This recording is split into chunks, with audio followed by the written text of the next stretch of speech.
call you after the podcast.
This is Buckeye legend Mike Tomczak, and you're listening to OVE Podcast.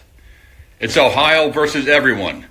Subscribe, like, listen, and follow, and don't forget your comments. Here's the show, and remember to always wash your BALLS.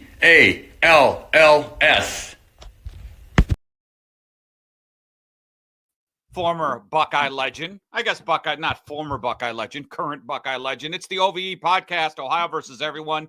We are back. It's the Torque Mornings, QFM 96. Not this week. I'm on spring break. Had some listeners message me early. It's like, dude, it's all right. I'll be back next week. Thanks, Mom. Browns, Bengals, Blue Jackets, Cavaliers, Guardians, all that stuff right here on the OVE Podcast. Subscribe, like, follow, share. If you're watching on YouTube, you got that little thumbs up button. Let's give it a hit. And by the way, Sam, you failed on one thing last show. Correction. A $10 chat from Blue Wolverine. Blue Wolverine claims he got me on an April Fool's Day joke, but I don't think he did. It was like before. He posted it before New Year or April Fool's joke. I don't remember. What was it? It was on X, and it was a Connor Stallions Ohio State thing. Oh. And I wrote, yeah, right. So he did fool me, but I don't think it was in the parameters of April Fool's Day. Or maybe it was. My correction, I think we were corrected during the show, and then post-show I received a message via Facebook Messenger saying that the Reds World Series winning streak is not 7 games. It is currently sitting at 9 games because the Reds swept the Yankees in the 76 World Series. Yeah, I got that too. I thought the Yankees won game 2 that year. My bad. I'll own it. He was very angry at you, Sam, because I guess is that all the Reds have?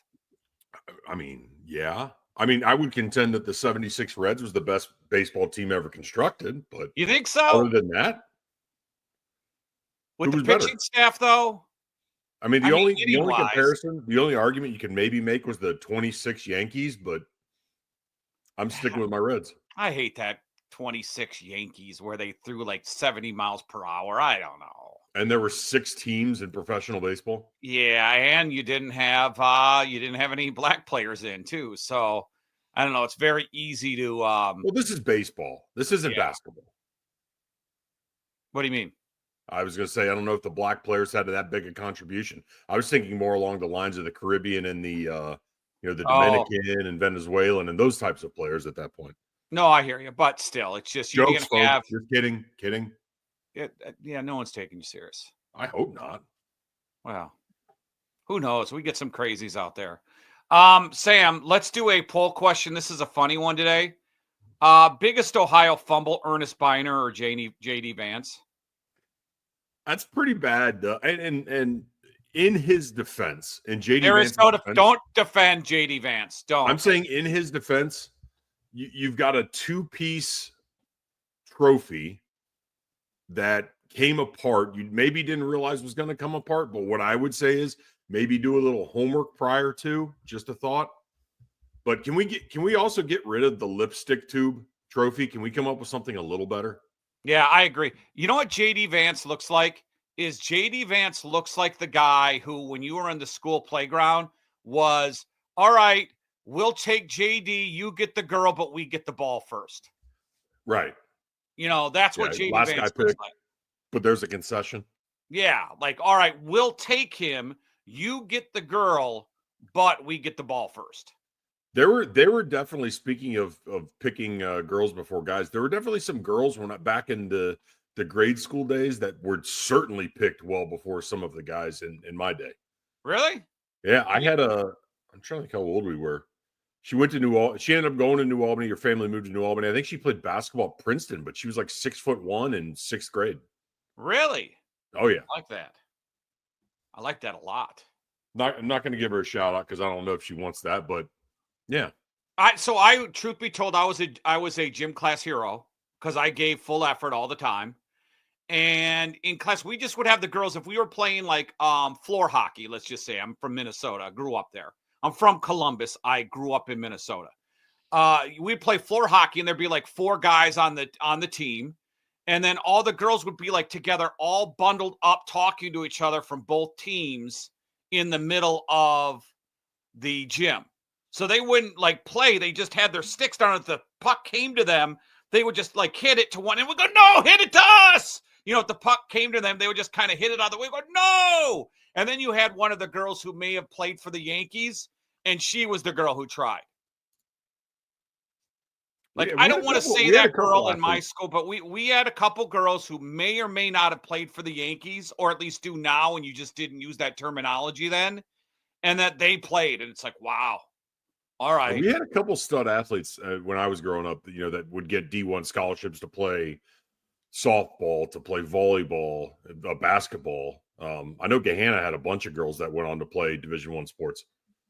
And now you can just be a dude and say you identify as a woman, and boom, there you go. I think that's on the way out. I think that unfortunate trend is on the way out. Did you hear Mark Cuban's answer to it all? No. Let teams decide. So let the other team decide if they want to play. Hey, Mark, sit this one out. You don't have to have all the answers for everything, Mark. Just if you want to have a take, then just either say, no, they shouldn't play, or yes, they should. Don't try. Why does everybody try to find a compromise? There's no compromise. If I'm a dude and I say I identify as a female, I shouldn't play against other females because I'm not a female. There are certain things that there is no compromise. Yeah. And that's one of them. If you're distorting reality to that point, everyone's entitled to an opinion. I completely agree with that. But you're not entitled to, especially if it's such an unsightly opinion, you're not entitled to force that reality onto somebody else. So, if you're going to be delusional, if you're going to be a little bit crazy, just go over there, stay by yourself. Don't hurt anybody, including yourself. Just hang out and let everybody else kind of, live their lives, and you can live yours. But the second you start trying to force that on other people to believe in your delusion, that's a you problem. Yeah, I think people don't realize your views are not a utopia and a perfect society. My views aren't a perfect society. Sam's aren't. The only perfect society, let's be honest, is football 24/7, pizza, and Hummers. I mean, and Yogis. That's Wait, I was saying, which kind of Hummer? Are we talking about the car or the? That we could have a Hummer car too. You can get a Yogi in the Hummer. Let's say Hummer in a Hummer. Yeah, that's the perfect society that we can live in. That's the perfect utopia. Let's start off, Sam, and a lot of people are chiming in. Nico, I'm going to say this wrong. Nico Iamaleava. Did I say that right? Not a chance. Okay, you do. Help me out. Iamaleava. There we go. Let's just call him Nico. Iamaleava. There we go. Nailed it. There's a lot of A's. Iamaleava. I see what you just put in there. Nice. Yeah, that's good. I think he done screwed up, man. I would. Do you think so? Do you really think so? Because I don't think he did. I think he screwed up because I don't think think of what he's walking away from and what he's walking to. Okay, so he's been paid what, $4 million? Yeah, so I think he was supposed to get $8 million in his first 3 years at Tennessee. Yes. So I saw he was trying to get 8. I think he was getting $46,000 in change a week. And he's now walked away from that and is going to get, if he gets anything, he's going to be a lot less. Kind of called Tennessee's bluff. And there's kind of more information coming out on how long this went back.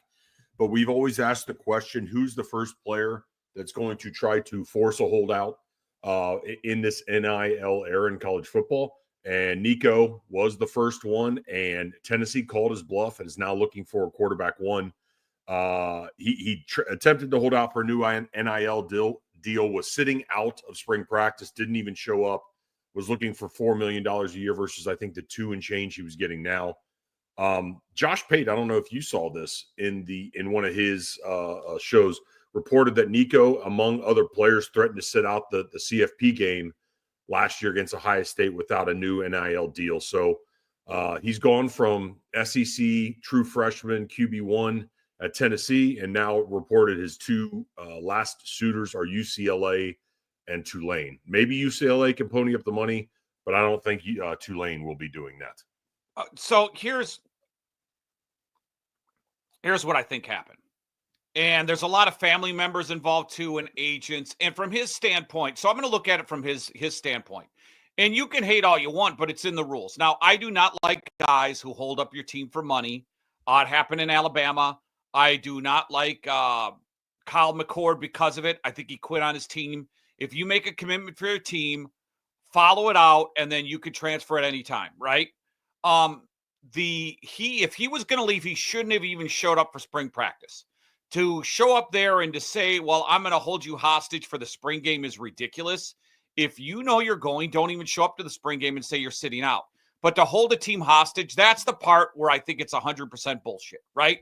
That's the part I don't like. It's within the rules to do all of this. If you don't like the rules, talk to your governing body, the NCAA, and change the rules, right? So I would say he's well within his rights to do it. I just don't like the holding the teams hostage. You're right, Sam. We've been talking about who would be the player to do it, but they haven't done it yet before a bowl game or in the playoffs, right? He attempted to do it. For whatever reason, they fixed it. He played in that game against the Buckeyes. You're right. There's going to be a guy who sits out. I think there was a guy who actually did it. Do you remember a punter for a team a couple years ago did it, and the team didn't have a punter for the bowl game? Do you remember that story? It was last year. It wasn't this past year's game. We talked about it on our podcast. It was when Merker and Finkus did the pod with us. Yeah. And there was a punter, and they went into the bowl game like Lafayette, Louisiana Tech or something like that, went into the bowl game, and they didn't have a punter because their punter said, pay me. And the team said, screw you, you're a stupid punter, and he went away, right? So I think went for it on fourth down every time. But is this any different than Kyle McCord? Maybe Kyle McCord wanted money and a guaranteed starting spot. How is this different than Kyle McCord? Well, and here's where I would separate. I would say Kyle McCord's worse because he did it before a bowl game. The weird thing with Nico, to me, and I think you have to have leverage and you have to have a landing spot before you even try to pull this stunt. Like, I know Nico may have some promise, and he came in highly touted to Tennessee, but I don't know that I saw a guy that was living up to what he was already being paid at Tennessee, let alone the fact that you're coming in and demanding more. I was also reading other stories that as a part of this NIL deal, as a part of pretty much any NIL deal in college, you then have not only obligations to your team, but to show up to signings, to show up to other team events, or to, personality events. Whatever the phrase you guys use, talent fees, right? Yeah. As a part of your NIL deal, you have to show up and fulfill these obligations to the point where, from what I'm reading, he wasn't even doing that, and he was pissing a lot of people at the university off. So, I've read that or seen that this guy was a good kid, seemed to be a good guy, but was maybe getting some really bad advice from his family, who was trying to get one last bite at the apple, knowing that when and if this ruling, this college ruling, or this ruling comes down regarding NIL, this might be the last chance that they're going to have at an unencumbered bag of money. So I kind of see what he was trying to do here. I think strategically he went about this all wrong. I think if you're going to try to do something like this, you do it in the winter, because not only if Tennessee doesn't, back the but if they call your bluff in the winter. Oh, so you mean the winter before the winter portal? Because now he can't, because of the rules of the SEC in the spring portal, he can't go anywhere in the SEC. He can't transfer in the SEC in the spring portal. So I think then maybe you try to leverage that. Maybe then you have a little bit more options, and not only that, it gives you more time to potentially look for other suitors and get acclimated to their program if you do end up leaving Tennessee. So I think the timing with all of this was completely wrong, and I also don't think this guy had the leverage. I would argue that he wasn't living up to what he was already being paid, let alone demanding more money from the program. Yeah, I agree. And like kind of like the too many hands in the basket type thing, what you said, hands in the cookie jar. The uncle's involved, the parents are involved, the agents are involved. You have all these people involved in one guy. And so ultimately, he's probably the one who's getting the small stack, probably getting screwed, right, by all these people. And they're saying they're doing it the best for, I don't know his family background, but dude, get your uncle, get your dad, get your mom, get the agent, get them all out of it because they're effing your career right now. Some bad advice.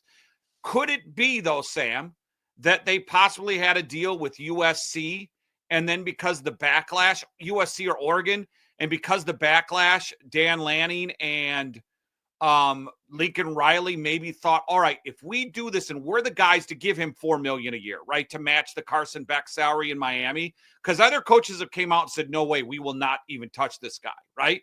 So maybe it was a situation where Lincoln Riley said, yeah, if he leaves Tennessee, we'll entertain $3 to $4 million for Nico.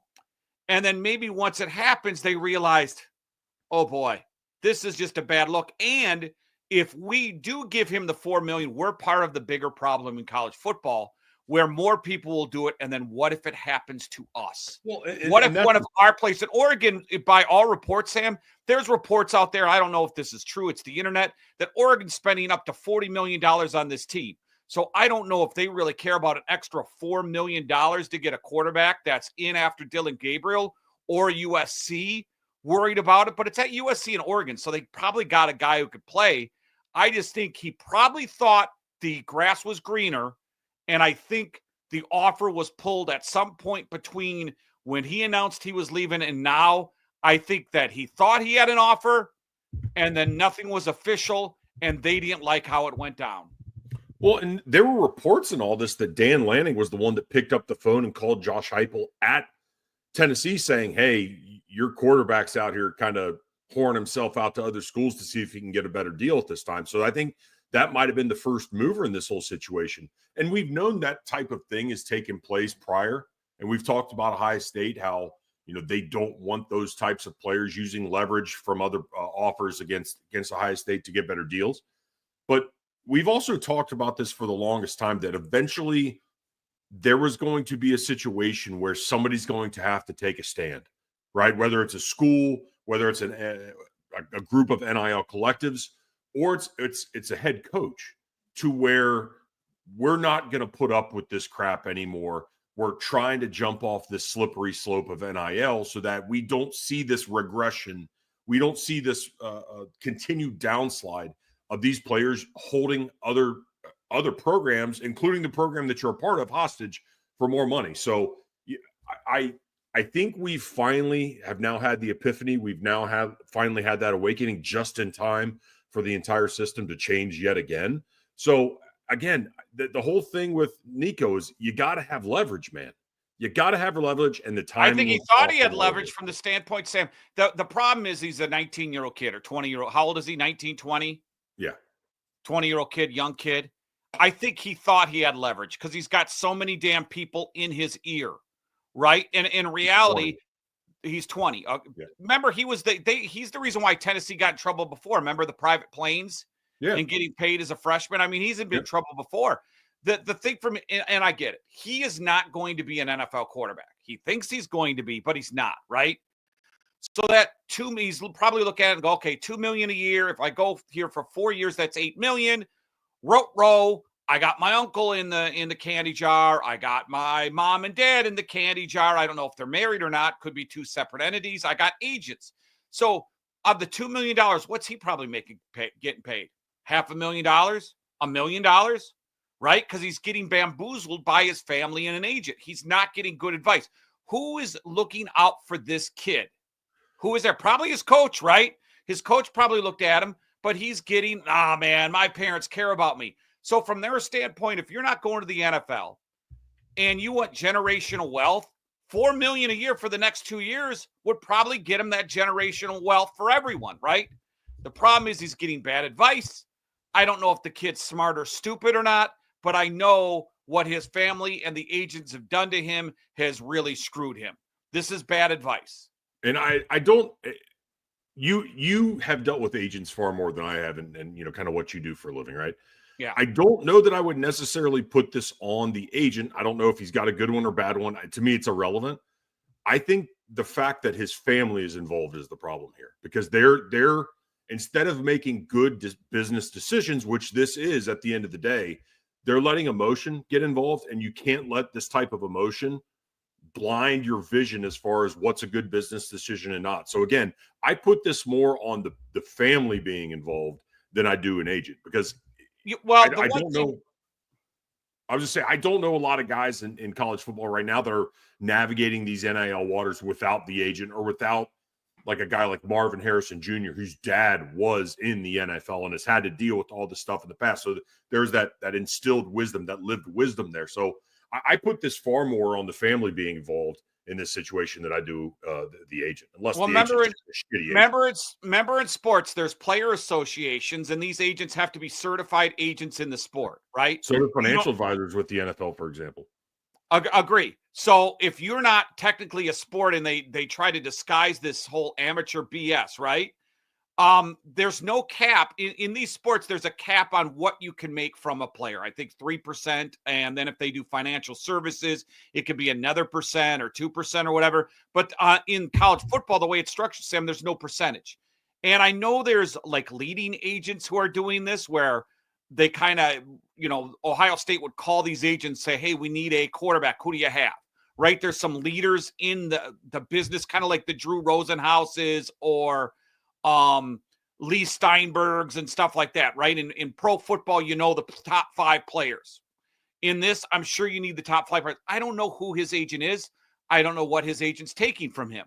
So that needs to be cleaned up from the standpoint, all right, if you have these NIL deals and you have agents involved, and then you're allowing unlicensed agents, maybe attorneys, maybe family members, to act as these agents and all put their piece in a pie, you got to protect these players somehow and either unionize them, make them employees sooner rather than later, like they're going to. But something needs to be cleaned up for their own good, because they're getting taken advantage of right now from other people. Because you want to complain. I forgot who put this up, and it's about time the schools can't take advantage of these players anymore. And my response on Facebook is, true, schools can't take advantage of the players before, but it's new people taking advantage of the players now. Okay, so the school's not making as much money of the players from. I trust the school more than I trust Uncle Billy or a attorney that they found in the yellow pages or on Google, or mom or single dad who wants a piece, not in the kid's life. So I trust the school. You thought the school was they're taking advantage of kids and they're making money. I think the people taking advantage of these kids, Sam, that are not the school are far worse than the school. At least the school will give guys advice and these coaches care for players.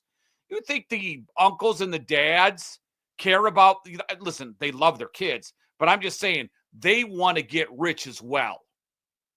Yeah, their interests almost outweigh their short-term interest outweigh the interest of the player long-term. Yes. Right. They think they maybe Nico does have the opportunity to get to that second contract in the NFL. Maybe he does, maybe he doesn't. I don't know. I mean, based on what we've seen right now, he's pretty average, but he's also a freshman. But they're going to make decisions based upon what we can get now that may not set him up in the best possible situation for the future. What's the saying? They can't see the forest for the trees kind of situation. So I absolutely right. I don't know if unionization is the way to go, but there needs to be some kind of organization to where the schools can be more involved as far as the education side of it, the business side of it, but then also come in and vet these advisors, these professionals that are giving all these guys advice to make sure there could be some kind of uniformity. There's always going to be people or entities taking advantage of other people or other organizations. But what we can do in putting these fail safes in place is try to minimize that down as much as possible, both in quantity and in the severity of the advantage taking possibility. So yeah, this is all going this direction. I think we're kind of starting to see potentially the light at the end of the tunnel as far as this version of college football going the way of the dodo bird. So, I think both. I don't know if this would be a good question for the public. Is the consumer fed up with it? Because it does, based upon numbers and viewership, I don't think they are. But I know coaches are fed up with it. I would imagine universities are fed up with it. And I would guarantee you the people that continue, their phone is ringing off the hook where somebody's asking for money for players are probably done with it too. Because I don't care if the player wins a Heisman Trophy or if the program wins a national championship, there is no monetary ROI on that money. You just gave them $500,000 and the team returned that by winning a national championship. Are you going to hang a banner in your man cave? Are you going to put it in the kitchen saying, hey, I did that? So I just think, man, this is there needs to be some uniformity. There needs to be some guardrails. I'm not saying anything that anybody else doesn't know already, but I think we've finally maybe reached that terminal velocity of how bad this current structure of college football and college sports is. And to the point where some of these players or these coaches running these programs are fed up with it, and they're starting to deal with it in that regard. So, good. You know what? If Dan Lanning was the narc, if he was the one that called Heupel, good for him. Because by and large, like, to me, my perception of him is this guy's an absolute shark circling the waters and will do anything he can and hurt any other program he can along the way to make his better. So good on him. Yeah, and I hope it was Lincoln Riley saying no. Like, hey, we're not going to go $4 million. Because you never know if coaches have direct contact or if it's just someone with USC, like, hey, come here, we'll get you the money. It could be someone with the program that's not associated with the program. There could be a lot of different things involved. And really, these guys are getting good advice. And by the way, let me just point this out to the people out there. The Jay Billises and the guys that go, oh, this thing's no different than a coach leaving the program. Anytime when you have a debate or an argument, and this goes with politics too, when you can't tackle the issue at hand and you point fingers like, oh, but Biden, oh, but Trump. No, we're not talking about Biden and Trump. We're talking about a specific issue. And in this issue, if you go, oh, yeah, but the coaches can leave, you lost the argument because we're not talking about coaches leaving. One, coaches have a contract. One, coaches face a buyout. Coaches can be fired. Do they fire players? They don't fire players. Coaches don't go to class. Yeah. Players don't have buyouts. All right. If you want to be, coaches can leave too. All right. Then have buyouts for the players then. Right. So shut your mouth about the stupid, well, the coaches aren't loyal to the coaches are paid. The coaches have agents. The coaches are in a kind of like the union, the coaches union or whatever the hell they are. It's more organized. And it's different. You can't compare the coaches and the players. The coaches are paid by the university. They're an employee of the university, and they face a buyout. You could say, oh, well, the other school is paying the buyout or a booster. Okay, I don't give a crap. They're still finding money to get the buyout. It's not the same. It's, and no one feels bad for a coach when he gets fired. Are the players getting fired? No, players are being told this might not be the best spot for you, but they still have a scholarship there. Right. And then they could go out and get paid somewhere else. It's not like the coaches, Sam, can leave a program at the end of the year like a player can and go, all right, I'm Ryan Diggy. I just won a championship. Tell you what, Oregon, you want to hire me? Hey, Notre Dame, you want to hire me? You can't compare it. It's not the same thing. I want to make one more point about this and kind of tie this in a little closer to home before we hit the break. I also think with this whole Nico situation, stress is not only landing, going out, the recruiting at all, like all encompassing in recruiting. But I also think this kind of has to deal with the optics of going out there to essentially purchase a recruit solely for the optics that you and your recruiting are heating up. And I want to apply this now to Michigan because Michigan fan, you just watched what Nico tried to do. And let's say the light isn't at the end of the tunnel. Let's say we've got another 2 or 3 more years of this. You don't think for a second that Bryce Underwood's not going to try to pull something like this at Michigan? You had to outbid, what was it, a 50% increase of what the school that he was already committed to. You had to round up another $4 or $5 million, whatever it was, to get this guy to come to a school that he didn't want to attend in the first place. You don't think for a second he's not going to try to leverage this against you in the future? If you think otherwise, you are stupid. Oh, yeah. Bryce Underwood is for sure. He took the money, took the upfront money there, and he could easily say when the punishment comes down from the NCAA, hey, I don't want any part of this, right? And that's the reason. But he will get a payday. Now, he probably looks at it and goes, all right, I'm going to be smarter than Nico. Nico probably, for a lot of players, educated them from the standpoint, well, I can't do what this dummy did. He's a trailblazer of stupidity, right? I don't mind. Listen, I don't blame guys. If you know you're not going to go to the pros or you're not sure, trying to get the most money you can, but it's the way you go about it, right? And he went about it wrong, and he's going to pay the price for going about it wrong. All right, let's take a quick 60-second break. When we come back, Buckeye spring game. Did you watch the spring game, Sam? Nope. You didn't. Apparently I'm the one that didn't. All right, well, spring practice is over. Oh, by the way, Blue Wolverine gets the Josh Simmons jersey, or the autographed jersey. He's giving it to Doreen. Doreen, I don't make house calls. She'll have to pick it up at the station when I'm back at work next week, and I bring it in. So Blue Wolverine won it. There you go. She gets the Josh Simmons framed jersey. It can get out of my garage. Thank you very much. My wife's like, can we get rid of this thing? We're back in 60 seconds. Some Buckeye spring game notes next on the OVE podcast. Need to sell your home fast? At Cash for Homes Columbus, they make the process simple, fast, and stress-free. Whether you're dealing with a foreclosure, downsizing, have an inherited property that's become too much to manage, they can help and get you cash fast. Forget about costly repairs, cleaning, dealing with agents. They buy homes as in any condition, no matter how big or how small the issue. With Cash for Homes Columbus, you get a fair all-cash offer, and best of all, they handle all the paperwork and closing costs, so you don't have to worry about a thing. They work on your timeline, so whether you need to close in a week or in a month, it's entirely up to you. No stress, no waiting, no hassle. Ready to make your move? Visit cashforhomescolumbus.com. Cashforhomescolumbus.com. Let them take the stress out of selling your home. It's quick, it's easy. For cash, they buy homes as is at cashforhomescolumbus.com. My guys, right there, cashforhomescolumbus.com. There you go. I don't know what happened at the end there, why it was a black screen, but that's all right. There we go. Let them live. Oh, my God, I'm ready to sneeze. Sam, you didn't watch the spring game. You know what I think, though? I think this team doesn't have a quarterback. Really? Yeah, I really do.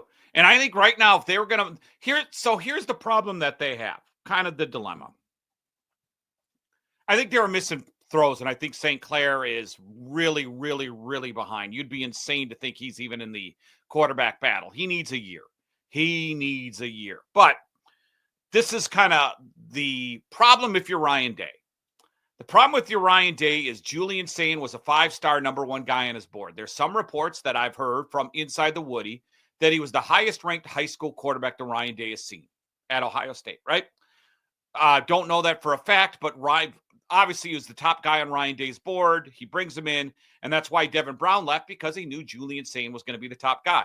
We also know Lincoln Keenholz was like a 4-star, 3-star guy, kind of like, hey, we need a quarterback in this class. Here's a guy from North Dakota who does TikTok videos with his girlfriend. We threw him in against the Missouri game. Our offensive line stunk. He stunk. He's not our guy, though. But he can hang around, and we'll have him there because Julian Sayin's our future. And like a lot of top recruits, if you go back in the history of college football in the past 10 years, and you look at there's this there's this X profile, Sam, that I follow. And they take a look, and every day they take a top 10, like 1997 top 10 outside linebackers. And then you look at the linebackers, and there's some names you remember, some names you forget, right? But you look at it and go, wow, no guys on this quarterback list in 1997 made the pros. Just because Julian Sayin was the top recruited quarterback doesn't mean he is going to be a starter in college football or a starter in pros. We kind of assume it. But it looks like, from everything you're hearing from the Woody, from just kind of watching the spring game a little bit, talking to Ryan Day. I interviewed Ryan Day on QFM 96. This is a legit quarterback competition, and I think Lincoln Keenholz is outplaying Julian Sayin right now. I think it's pretty close. And the thing is, for Ryan Day, Sam, what do you do? I got my top recruit. I don't want him to leave. He won't leave now, but he'll leave next year. What do I do? Do I play 2 quarterbacks? I don't know. So what I would say is this is don't overreact, because I feel like people overreact to spring football games, spring practice an awful lot here in Central Ohio because there's such a fervor for Ohio State football. Do you remember Justin Fields' first spring game? Yeah, bad. Was that 2019 maybe? Yeah. Didn't look like he could throw a forward pass. So what I would say is just pump the brakes a little bit. And competition amongst these two guys is never a bad thing. I think this is actually a little bit of a positive thing in this regard. The one thing I will say, and again, on the other side of this, is to, maybe caution based upon the success and the amount of times that the quarterbacks were thrown in this game. The defense did absolutely nothing as far as mixing up looks, blitzing, anything like that. So on the flip side of that, of maybe being Mr. Positivity, is pump the brakes in that regard too. You're going to have all summer. You're going to have a fall camp. And then you're going to be getting into games. The one thing that maybe makes this season a little bit different than seasons past is you're likely going to be facing off against the number 1 or number 2 ranked team in the country the first game of the season against Texas. So maybe that changes things a little. But what I would say is this, is if you have a true competition between these two guys where you have Julian Sand, top-rated guy, coming in and was number 1 on Ryan Day's board, and he's still there competing. But then you've also got a guy that was just kind of an all-around athlete. And the last time we saw him start or play significant amount of time in a game was 2 years ago, and he looked horrible, or a year and a half ago, I guess, at this point.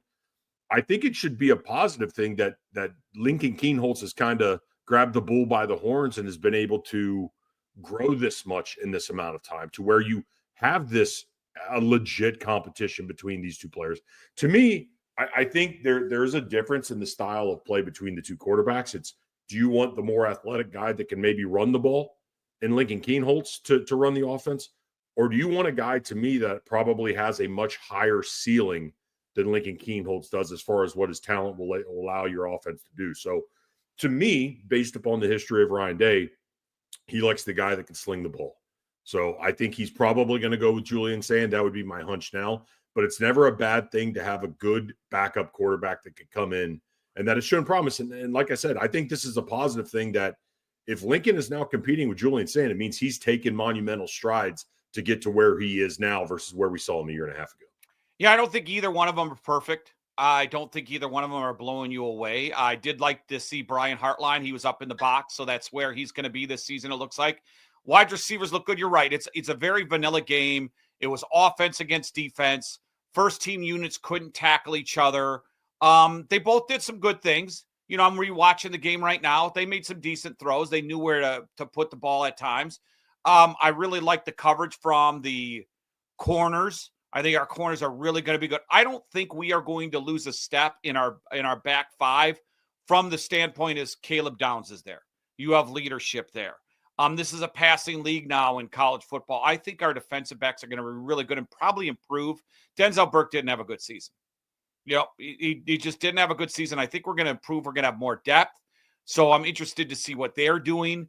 I think we're going to be good all around. It looks like we got more depth on the offensive line. It's just kind of at the point of attack. You mentioned it. There was no blitzing in this. So point of attack, I thought they did pretty well. To me, it comes down to the quarterbacks. And with Texas, you know who their quarterback is. He knows how to run the system, right? For Julian Sand and Lincoln Kienholz, this is the first time you're the number 1 guys at the defending national champions. Let's see what their minds build up. Because right now, it's easy, Sam, when you're the biggest guy on campus and even in high school, where your shit doesn't stink and you could fart and it smells like roses or Taco Bell, right? But when you're in the competition, this is good for both of them from the standpoint of, for Julian Sand, for the first time in his life, he's the expected heir apparent and now he's getting pushed. Let's see what he's made of now, if he rises from it or he's a mental midget and can't do it, right? So you're going to find out now because he's going to be pushing for Lincoln Kienholz. It's, all right, how can you fight? All right, you've proven that we didn't think much of you. I'm doing from a motivational standpoint here. They're not going to say that. No one gave you a shot, and now you have a shot. So what are you going to do to, elevate your game to the next level now, to beat this guy out. You're within sights. You maybe even outplayed him a little bit, but he's the name. You're not. You're North Dakota hillbilly, right? So, hey, North Dakota hillbilly is making TikTok dances.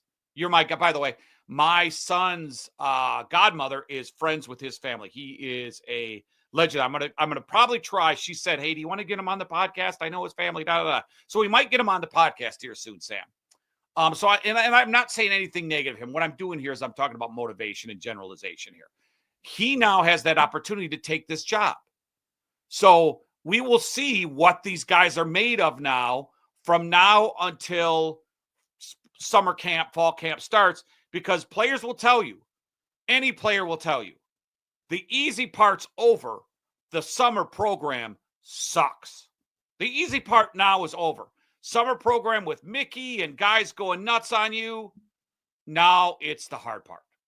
What I would say is this is, and maybe to walk you off the ledge a little bit, but then also the people that are uber excited about kind of where we're at.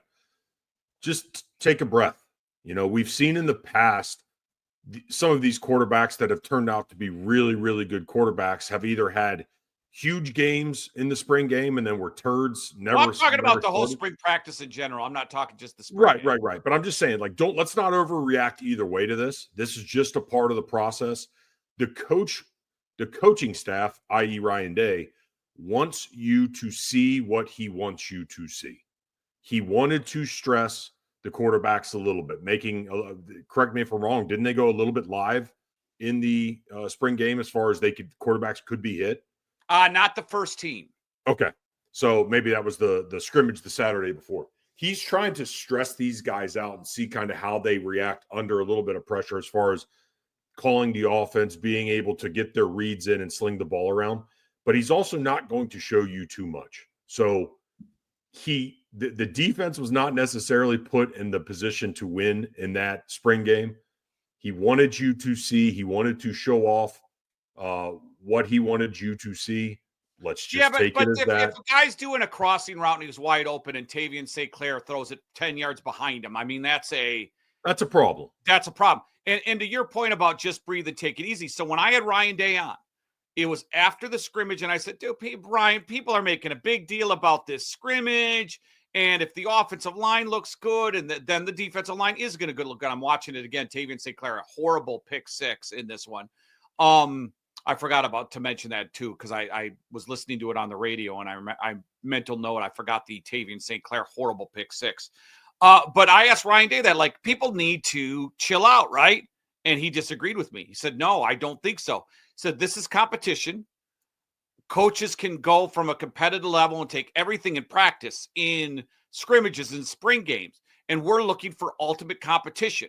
So we take this seriously. We don't we don't have the opinion, well, if the offensive line looks good, then the defensive line is not good. Kind of what you're saying about Breed, because I had the same type of opinion you do. Just relax. It's practice. Who cares? Don't put too much into it. According to Ryan Day, and it could be coaches speak. It could be, hey, I need to motivate my kids, whatever it is. Ryan Day's response was, no, we are not taking it easy. This is a competition. Every snap matters. So we got to look at it as a whole, and people are in position battles. So every time they take the field, whether it's a scrimmage or practice or a spring game, we have to take it seriously from the standpoint of there's a lot of spots open to start, and you have to rise up and take it. Well, so I just think it's a different, they're coming off a national championship. It's just different. There's a lot of spots open, and every team's different. So we talk about the coaching staff showing you what they want you to see in the spring game. You don't think for a second that they're going to play the psychology game with how they 100%. They don't. What would be the point in Ohio State coming out and saying Julian St. Clair or Lincoln Keenholz is the starter right now? Well, he did say St. Clair's not even close to being in the. So St. Clair's out. My point is this: even if he knows who it is, there is no point at all. There's nothing good that can come from him naming that starter right now. So why don't we apply? Well, he's going to show us everything. Transfer window's open. Exactly. You know what I mean? He's going to show us everything he wants us to see in the spring game. And then he's going to come out and say, listen, you know, if he thinks that Julian St. Clair needs to have a fire lit under his ass, he's going to come out in the media and say, hey, Lincoln Keenholz, he's going to basically puff Lincoln up, you know? Yeah. And guess what? The beat's going to do the exact same thing. The beat is saying everything that Ryan Day wants to be put out there and wants to be said. So I'm not saying what you're hearing isn't true. That's not at all what I'm saying. All I'm saying is just take it with a grain of salt, because there's a lot of mind games. There's a lot of psychology being played right now as well. Yeah, I just worry that's all. when you see them in scrimmages and you're seeing highlights and you're watching the spring game and guys are missing big, right, passes they shouldn't have. I worry a little bit about that. Also, though, this thing you're working with a lot of different receivers. The ones are going to start working with the ones. You know, there are so many, the depth on this receiver staff, Sam, is like, who do you let? They've been talking about, like, look at all these guys. Who do you let out? Innes and Tate and Jeremiah Smith. And I'm great. You know, there's like 6 or 7 guys who are all in the role for that third receiver spot. And then when you look at it too, even the 4th, 5th guy, they're all like super good. So you're throwing to a bunch of guys. You have to, at some point, if you're Ryan Day, go, okay, these are our 3 receivers. All right, maybe we have 2 quarterbacks, but we got to whittle down from the talent standpoint of who these guys are throwing to so they can start getting chemistry with the receivers. And I wouldn't doubt. I don't know what Julian Saint's making. I don't know what Lincoln Keenholz is making. I'm sure they're making some money. Don't discount the fact that these guys are hiring private. We mentioned Hinsman. Hinsman has hired Bentley, LaCharles Bentley, as a private coach.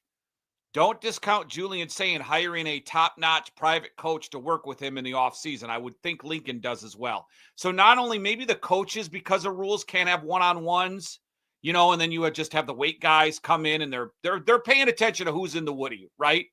And then if Julian Saint's working with the private quarterback coach, I'm sure they're going to have a summer working your ass off. The summer is the worst. I would also guarantee you that what LaCharles Bentley is teaching to Carson Hinsman is very much in line with what he's being taught at Ohio State. Agreed. Right? Because the last thing you want to have is a private coach teaching you something completely different than what the program you're a part of is teaching. So I don't want to say it's coaching at arm's length. That's not necessarily what I'm saying, but I'm saying you're going to have another set of eyes on you, and a guy like LaCharles Bentley in this instance, who by and large was probably one of the better players at Ohio State that nobody talks about, in my opinion, and has made a career in the NFL and now doing private instruction with aspiring NFL players. So they're going to be getting coaching directly from Ohio State's program without it. Like, that was one of the things that, let's just say, SEC baseball programs got away with a certain amount of things. Practice time, the clock on how long you're allowed to practice in a day and a cumulative amount of hours in a week does not start until the head coach is there, until a coach is there. So if you're out there for 7 hours in a day, but you can only coach or practice officially 4, well, the coach is only going to be there for 4 hours. The rest is on you. But guess what? You're expected to be there. So these guys are going to get reps in. Don't overreact. He showed you, and you're hearing exactly what you were hearing. He wanted to show you. So there's a lot of time between now and late August against Texas. And did I also see that maybe Ross Bjork's working behind the scenes to get that move to a night game? That would be good. That would be huge. A night game. We need a night game. All right, we take a 60-second break, some Browns notes, and the Blue Jackets. The Pulse, they're barely alive.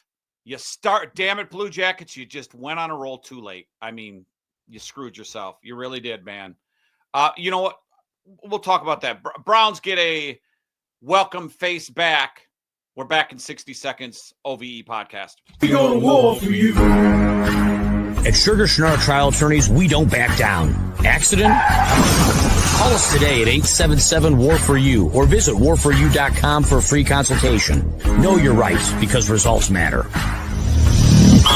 That's 877-WAR-FOR-YOU. 877-WAR-FOR-YOU or visit warforyou.com. War for you, warforyou.com. Dan Robb Management has over 40 years experience in all aspects of payroll, processing checks, tax filing, W-2 and 1099 preparation.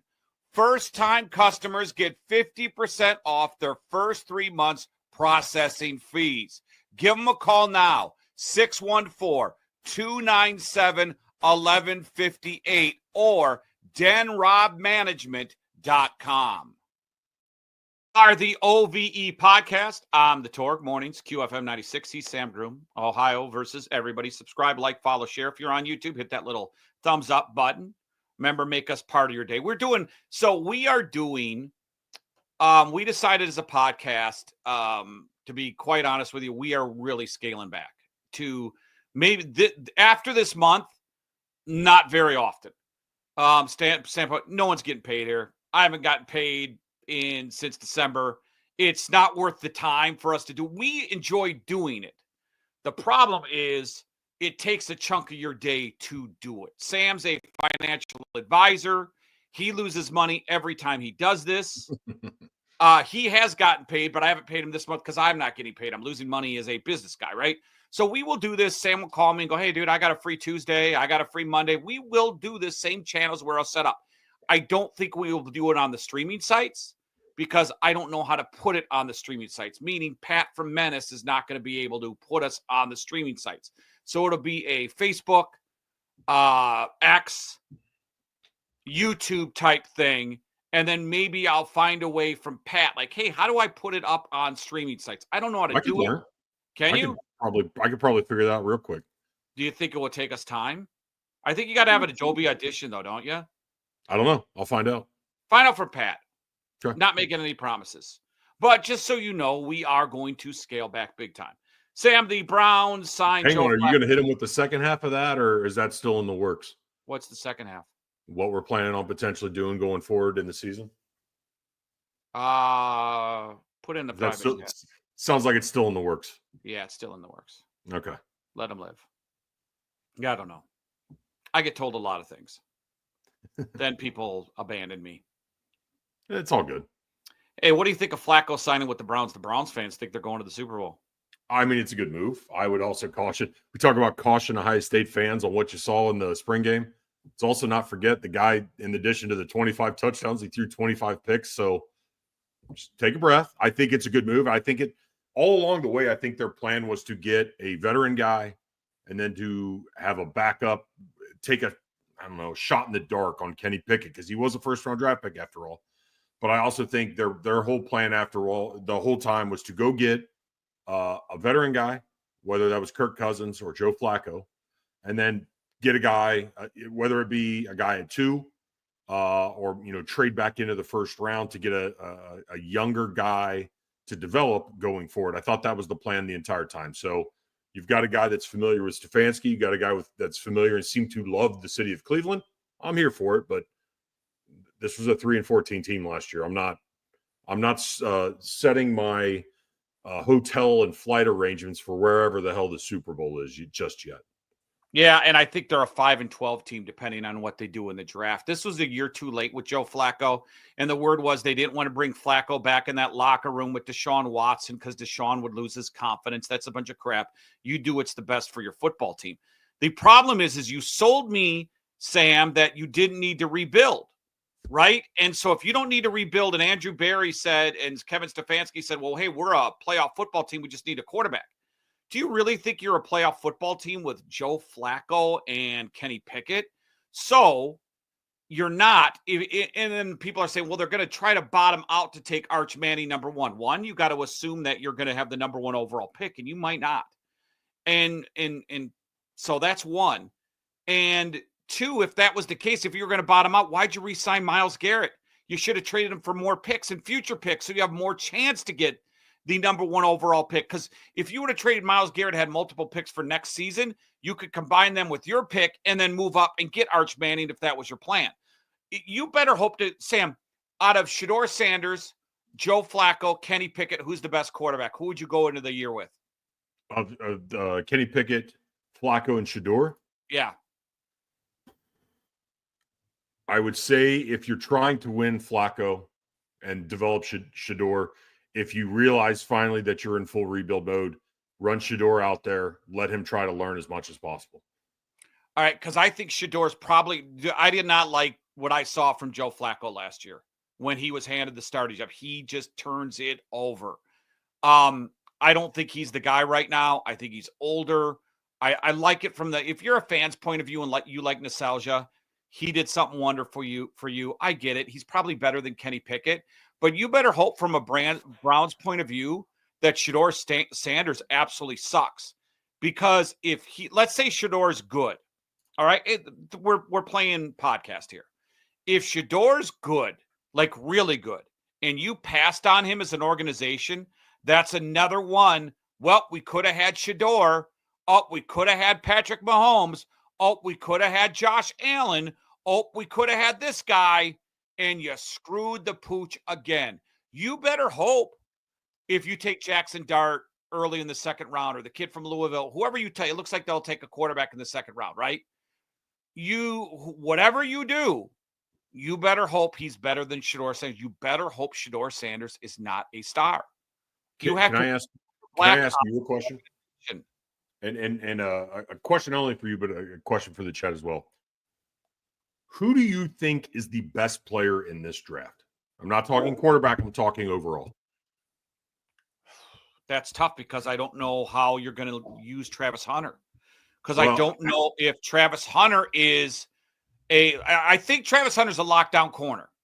I think Travis Hunter is a slot receiver. If he's playing receiver for you full time, I think he's a slot guy who can give you 70 catches and 1,000 yards. I don't know if he's elite at being a receiver. I thought he was really good last year at receiver. I thought he made some really wonderful plays. But I don't know on the next level if he's that guy. I think on the next level as a corner he is. Do I pick him? I guess that's my point. I think he's the best player available. I probably think you're kind of right. First pick or 10th pick.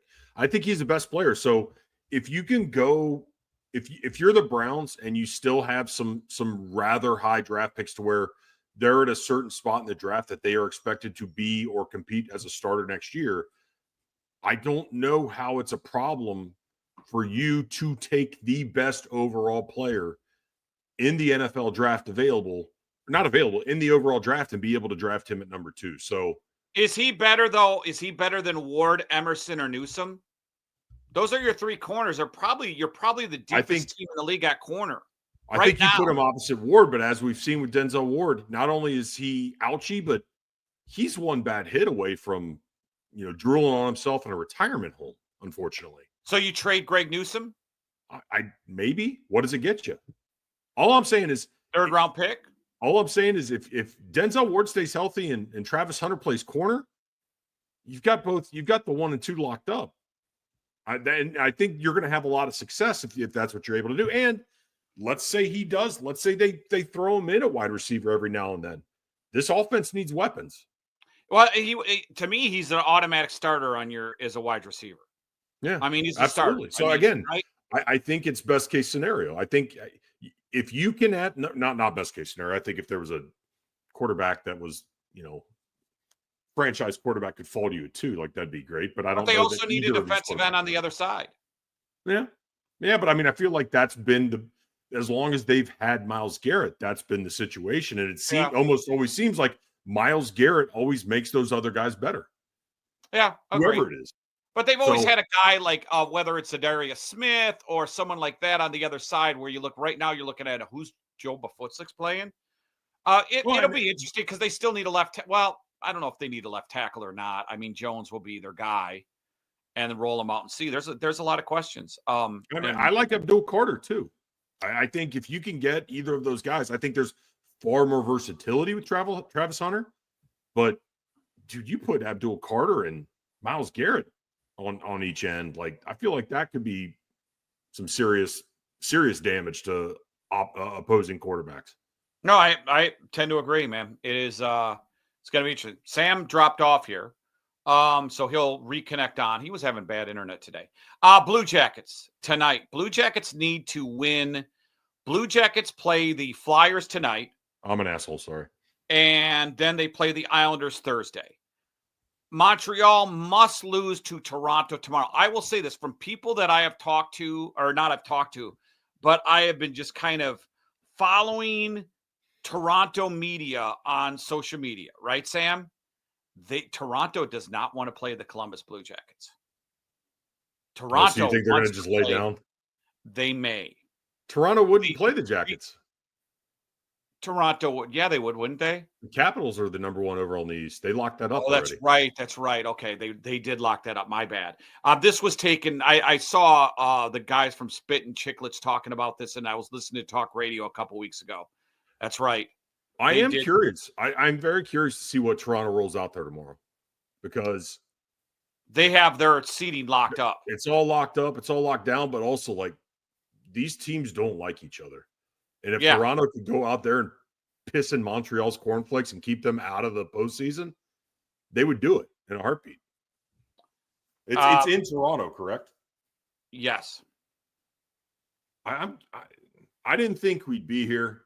After the effort that I saw against Colorado a few weeks ago, I thought the Jackets were cooked. And then you pile that on to the fact that Montreal, all they have to do is go out and beat one of the worst teams in the NHL, and Chicago last night, and they can't get that done. Yeah. Pressure's building on them, and even if they lose in overtime tomorrow and the Blue Jackets win, I believe they would have more. And as long as the Blue Jackets win both of these games in regular time, yes, they would win the tiebreaker and still move on ahead of Montreal. Well, I think they're 4 points behind, right? No, they're 3 points behind. So it's 89 and 85. I'm looking at it right now. I thought it was 88 and 80. No, they got a point last night against Chicago. So it's 89 and 85. It was 88 and they got a point last night. So it's 89 and 85. So if Montreal gets a point in overtime, they only have one game left, then they would clinch. Oh, yeah. So maybe I was looking at on maybe you're looking at it yesterday. Yeah, so because it was they get a point they're in. If the Jackets, the basically Montreal has to lose in regular time, no points, and the Blue Jackets, if they can run the table, they're in. You know what it was? Here's what happened: is with these Blue Jackets, Sam, is they just meshed. It took them a while to mesh after everyone got back. I love the way that even though they were playing against the B unit in Washington, didn't you love how that 7-0 game, how they just jumped on them right away? I will say this, Elvis is done. Elvis is donezo with this team. Mm-hmm. Elvis is done. Right. I'm curious. I think they buy him out. I would guarantee you that once he is finally officially gone from the organization, they're going to come out and say that basically this time that he's, ouchie was him essentially just quitting. You think so? I do. I think Jed Breeze is your guy. No, I don't think he's the solution either. No, I don't. No, I'm saying he's your guy right now. Oh, yeah. He's absolutely the guy right now. I think the Blue Jackets are going to get rid of both Merzlikins and Tarasov, whether it's via buyout or via trade. Is Tarasov signed next year? I don't know. That's a good question. But I do know that Elvis has been poo-poo since having their second child.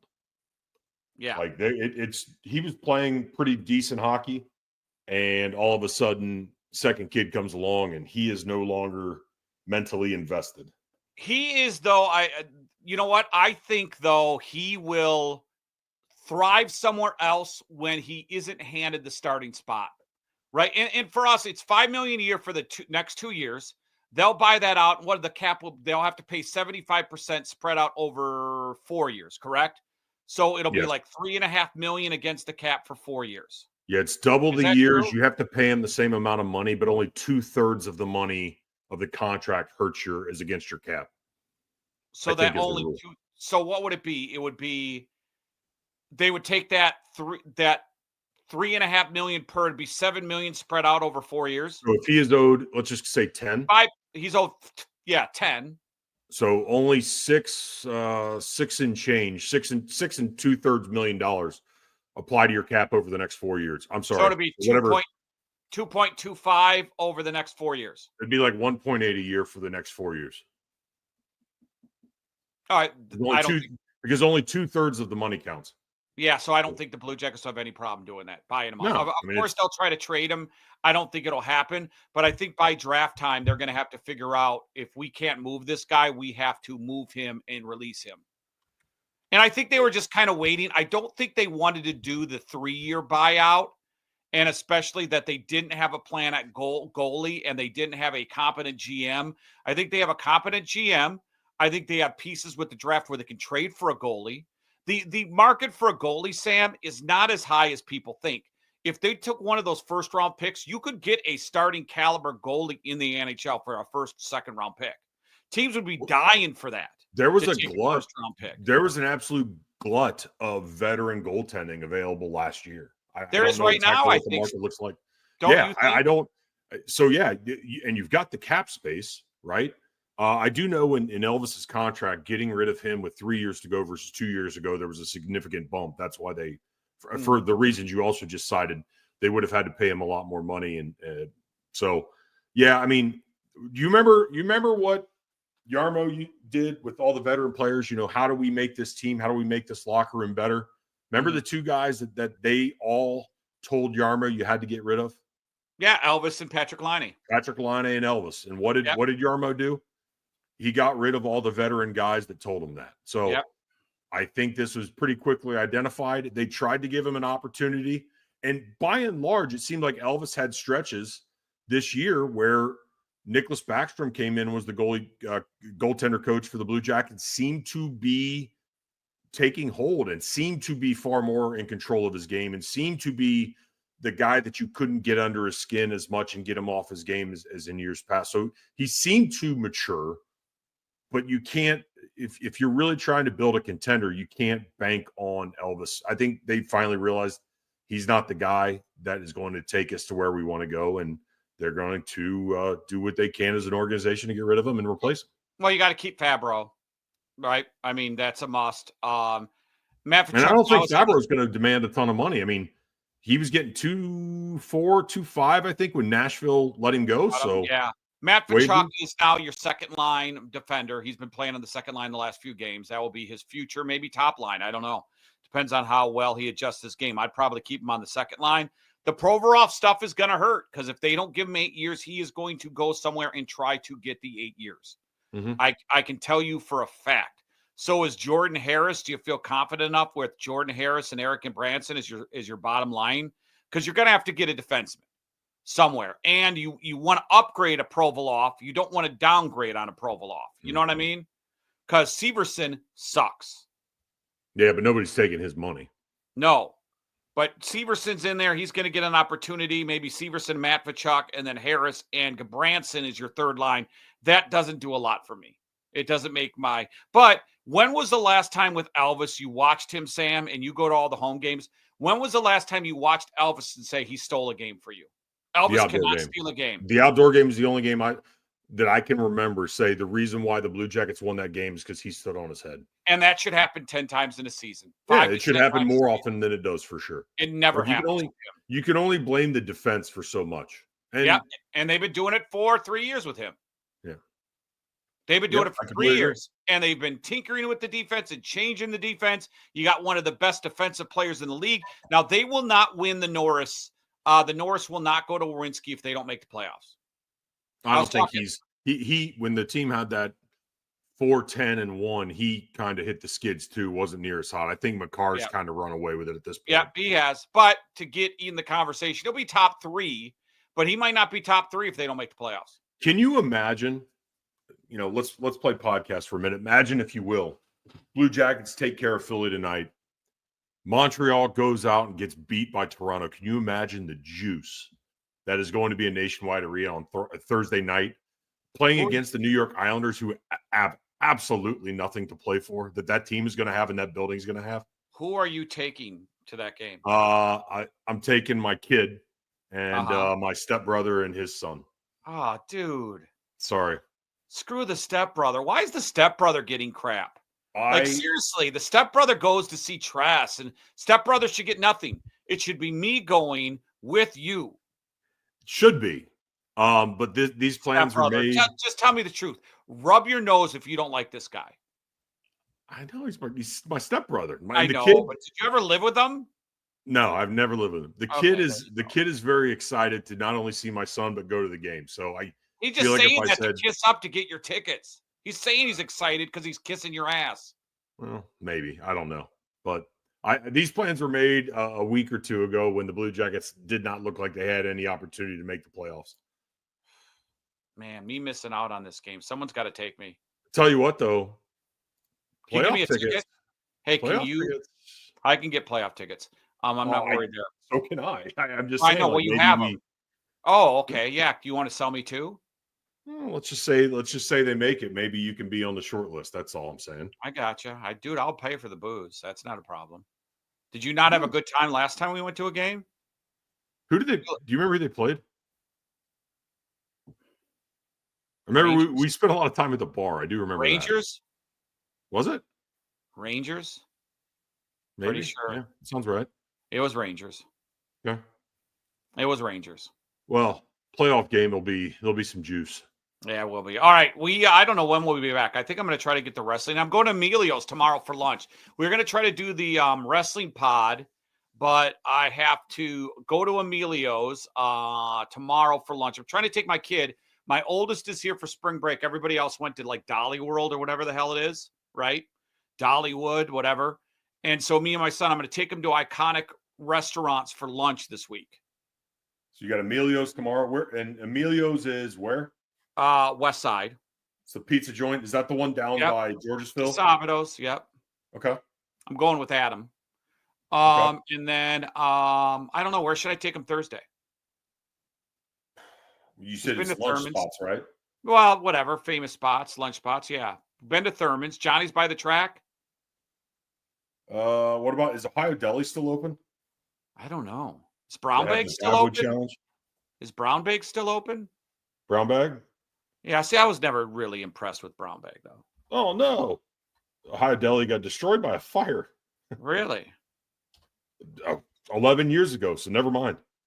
Damn, dude. Yeah, Brown Bag is still open. You said you've already been at Thurman's, right? Yep, he's been to Thurman's. You know, he got the chicken at Thurman's. What an idiot. I know. What a complete idiot. An NFL player takes him, right? So an NFL player that I'm buddy took him to Thurman's, and he got because he texted me, he goes, dude, your kid has got a chicken at Thurman's. What about Katzinger's? Be a good lunch spot. A little deli action? Yeah. That'd be good. By the way, I don't know if you can see, and I'm going to step back. I got a ultra wide 49-inch. You can see kind of in the reflection.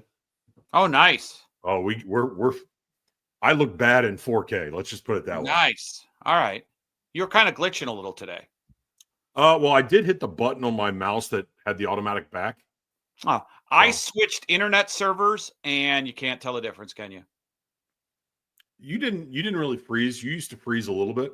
Yeah, and then I paid for like a direct wire in. Now I don't freeze, and I'm using my home internet. Figure that. All right, we're back. I don't know when we'll be back. I want to do a WrestleMania show. Eventually. Oh, yeah. I was going to ask you. And if you have to go, I apologize. What the hell are we doing WrestleMania on Easter for? Nothing says Easter, Son of Man has died and risen than frickin' greased up men wrestling. I don't like it. It's weird. I don't like it. No, I did watch Raw last night. I did not, so don't ruin it for me. It was not a lot. I mean, I think much. Seth Rollins is going to lose, though, because he had the final say. He had the final. I know he had like the final moves on everyone. And usually what they do on big pay-per-views, if you're going to lose, they let you get over. Kind of like, oh, you had your moment on Raw. You're going to lose. Everybody and their mother knows Seth Rollins is taking the pin in the main event on WrestleMania. Well, and I was going to ask, what's the deal with Paul Heyman, like, whoring himself out as manager to 3 different men? He's a fat whore. It's weird, man. It's such the story. I don't wise man, and he doesn't even interfere. I don't know. It's so strange. I interviewed him on Q, and he did it in character. Like I hate an interesting one. I know, but I hate. He just kept promoting, going back. I would ask him questions, and he'd go back. Well, this event is da da da da. It's like, dude, talk to me as a person. You don't have to be a character. I hate when wrestlers do that. Who's Rhea got this weekend? Three-way three-way. Ooh, a three-way, huh? Yeah, Io Sky and Bianca Belair. Maybe. And is Jade Cargill going to be involved in WrestleMania at all? Yep, she's fighting Naomi. Is she still with Brandon Phillips? I believe so. Another reason to love her. Exactly. I love Brandon Phillips. One of my favorite all-time Reds. He was one of my, somebody asked me, Adam Dunn is by far my favorite Red, especially of my, alive years. Chris Sabo was one of them too. Oh, Brandon Phillips got more shit than anybody in that Reds generation, but he was probably the one that lived up to his money more than anybody else on that team. great. How you like my Cubs? They've had a rough schedule. And Reds are starting to warm up a little, but the Cubs are in the leading the Central right now. Top pitcher though out for the season. Ooh, the Jordan Asian Steele guy? out. No, Jordan Steele. Oh, that's not good. Well, the Asian kid is not, but yeah, I think he might be the ace. Yeah, but oh well, let him live. All right, we're back. I don't know when. Follow us on social media. OVE podcast. We're out. See you later. See you guys. Need to sell your home fast? At Cash for Homes Columbus, they make the process simple, fast, and stress-free. Whether you're dealing with a foreclosure, downsizing, have an inherited property that's become too much to manage, they can help and get you cash fast. Forget about costly repairs, cleaning, dealing with agents. They buy homes as in any condition, no matter how big or how small the issue. With Cash for Homes Columbus, you get a fair all-cash offer, and best of all, they handle all the paperwork and closing costs, so you don't have to worry about a thing. They work on your timeline, so whether you need to close in a week or in a month, it's entirely up to you. No stress, no waiting, no hassle. Ready to make your move? Visit cashforhomescolumbus.com. Cashforhomescolumbus.com. Let them take the stress out of selling your home. It's quick, it's easy. For cash, they buy homes as is at cashforhomescolumbus.com.